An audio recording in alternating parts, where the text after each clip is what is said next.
So hello fellow Earthlings, this is Earthling 6455463728, and I wake up a little bit too early in the morning every morning, probably because I go to sleep too late, but during this 3 to 4 to 5 or however long hour period it is, between the time that I'm actually conscious and the time that I should get up, I have the most interesting thoughts to me, because it's a little bit like being trapped while you're sleeping, because I'm supposed to be sleeping anyway. This was the thought that I had this morning. The thought that I had this morning was that humanity has probably been through many cycles of evolution. Not really in terms of genetically. We've probably evolved technologically and devolved technologically many times, countless times probably. Now the reason why I'm suggesting this is because, for one thing, we've been around for about 200,000 years. And in many ways there's even a question as to whether or not we should really even separate Homo sapiens and Neanderthals and Denisovans and all of these different groups, because we interbred. So if we could interbreed so easily, being a species is not a clearly defined thing as far as I know, but one of the things of being the same species is that you can interbreed and your offspring can have offspring. So for example, a tiger and a lion, they're not the same species. Or a donkey and a horse, they're not the same species. So their progeny, a liger or a mule, can't have any kids. It's a dead end, it's sterile. But obviously we have Neanderthals in us. And recently, they found out that even people from sub-Saharan Africa probably have Neanderthal DNA. Now, why would that be? Well, to me, the solution seems kind of simple. Every 10,000 years or so, there's an ice age. And as far as I know, we're not going to have one this time around. Because of global warming. I think they call it climate change. Anyway, the point is that we're talking about miles, or at least a mile thick of ice. So during the period where we could have expanded out of Africa and maybe even gone to the Americas at one point. But then when the Ice Age comes, that might have even pushed people into South America. And it might have allowed them to go back again, which, let me see, where was more evolved in terms technologically speaking? We would say that the Native Americans of North America were perhaps not as technologically savvy as the people from, let's say, the Maya, the Aztec. So the Maya, the Yucatan, and the ice sheets should not have come down that far. I know they're pretty far south. But it would explain that. It would explain the fact that, hey, if it is that people hundreds of thousands of years ago reached to the Americas, or even before, I can't remember the period, is a 13,000 year break-off period that they used to say that people reached to the Americas. Now, if they came a long time before that and they were pushed south because of an ice age, they would have been in the south when the ice age ended. So as they would have spent more time in, the Yucatan and maybe even South America, a longer period of time there, and would have had more time to adapt than whichever peoples started pushing north. So that might explain that.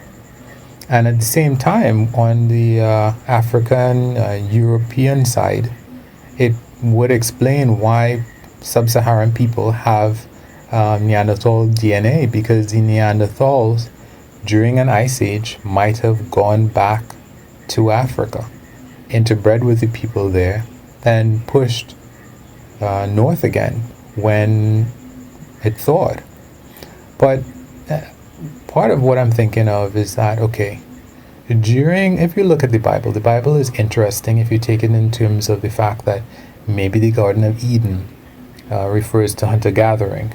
Maybe that whole Tower of Babel thing refers to a time when, and I'm moving slightly away from the ice ages, and just simply saying that we could have, as I was saying initially, technologically evolved and devolved countless times.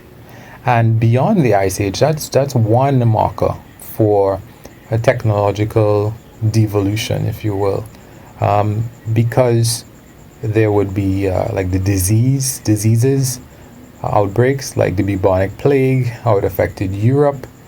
I'm sure there were many plagues that affected Europe before, BCE, the Common Era. And when aside from that, climate change is what ended the great period that the Egyptians had, and I would presume maybe Babylon and Persia, some of these places as well. But between disease and climate change, just regular climate change, not like an ice age, reducing the water flow in a river like the Nile, and shrinking that population from plentiful era to destitute area, famine, or something like that. Many areas or many civilizations could have gone very, very high, become very, very evolved, only to have every last trace of them scrubbed away. And that is more likely to have happened during, let's say, places where the ice sheets would have been. Because when you see what ice can do and just basically scrape away every last bit of whether it's mountains or villages or anything, I really have to look up and see how long Stonehenge has been around and if it's been affected by the ice sheets. But for that matter, if you look at the Bronze Age collapse, that was supposedly as a result of the sea people, which could have been as a result of climate change, and there were a lot of people who, immigrants from other places, trying to just find a place where they could survive. So they haven't really settled as to what that was about. But between what happened to the Egyptians, what happened to the Maya just said to have disappeared. People have theories as to why they just seem to have abandoned their civilization. But another reason that I'm thinking beyond disease, beyond climate change, shortages of water, beyond the ice ages, is the fact that because we use fire and we tend to burn trees for energy. Trees, and every time we settle in a place and we're going to burn trees, we are going to have an area that is always an ever-growing swath, an area where there's no trees to be found to use anything, because it's always going to be more and more and more people, and fewer trees and less time for them to grow to satisfy us. So any civilization that starts to get to a high level of technology is going to be rapidly using up its resources. So it stands to reason that, for me, that we could have evolved, as I was saying, so many times, And all traces of this technology could have disappeared, to the extent that there might not just even be one Atlantis, so to speak. There might have been several Atlantises. I don't know what the plural would be. But the thing about it is that right now, what we have, and during this time of this pandemic, we're starting to realize, I hope many of us can realize, that civilization can end. A lot of civilizations that have ended, I would imagine they didn't just end necessarily for one reason. If you look at the story of the Titanic, there were many compounded reasons for why things happened the way that they did and the speed at which they did. In terms of the guy, the captain of the ship, why were they traveling so fast? The way that the ship was built, the fact that if they had built it in a slightly different way, it probably would not have sunk that fast. If they had decided to put on as many lifeboats as were necessary, almost everybody might have been saved. And there are a lot of reasons for why things went so horribly wrong. And in a case like that, I kind of lost my train of thought there for a second. But the point is, there could be a lot of technologically advanced civilizations that have disappeared that we have not found traces of. And we can disappear. Right now, we are headed towards climate change. That's what we're doing to our environment, and it's going to cause lots of hurricanes, lots of what do you call them? Whatever they call them. It's going to affect the rainfall and the water supply in India, probably in China, all around the world. We're also looking at a runaway heating effect. At some point, we may not be able to stop it from just getting warmer and warmer and warmer. At the same time, we are also emptying a lot of these artesian, I think it's called artesian, water sources basically, that have created water caches that took thousands and thousands of years to evolve. There's a hole in the ozone layer. It's still there. Maybe it's going to be fixed. We might also, while we are trying to contend with climate change, which we're not really doing anything for, we could get hit by a disease that has as long an incubation period as Ebola, which as far as I remember is 40-something days. It could be as virulent as measles, which I think you spread it to 90% of the people you come into contact with. And this is while you might be asymptomatic, I think. And it might have a very high mortality. If you have a disease that, and to boot, be airborne like measles, and have that long incubation period, forget about contact tracing. How are you going to go back like 42 days or even 20 days to see how many people someone has gotten into contact with, 90% of whom they would have infected? And then you have a high mortality of that disease. We would be done for.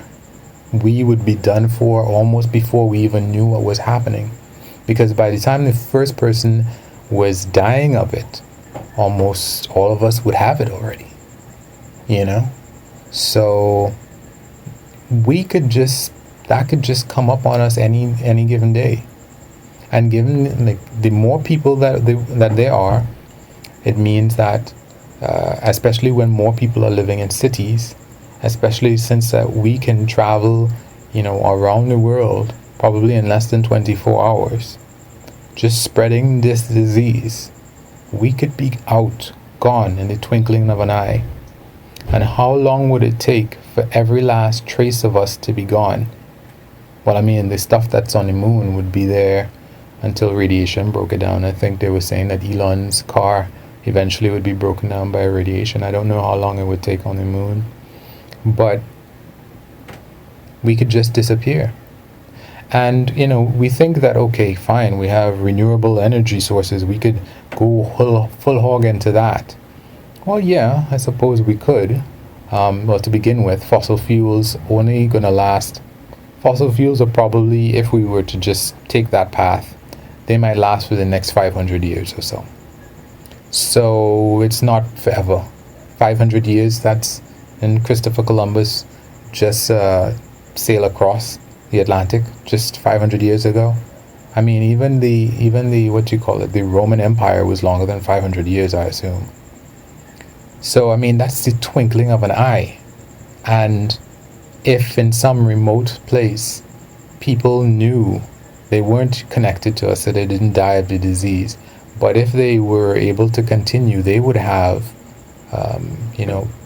some kind of myths about these great people who had, flew on these skybirds and did all of these amazing things, and then they just disappeared, and we'd be like, we'd be gods. The gods did this, just like how people used to look at what the Romans did and think that it was giants, or maybe if they looked at the dinosaurs and thought that they were dragons.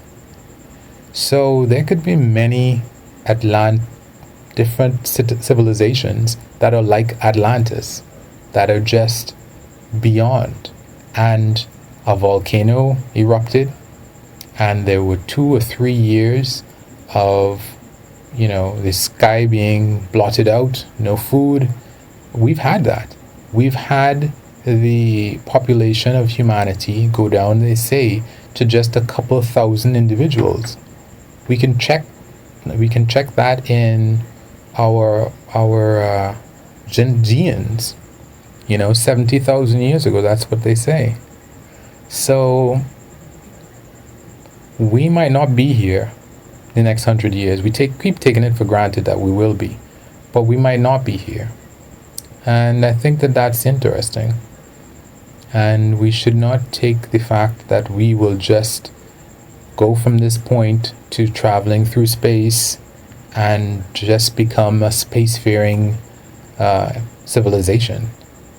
We might be in for, and I think unless we discover how to manipulate fusion, I don't know that renewables, solar energy, I don't know that is, the best way to continue our civilization. There might be some serious problems with that we're just not seeing because we haven't even reached halfway to implementing it.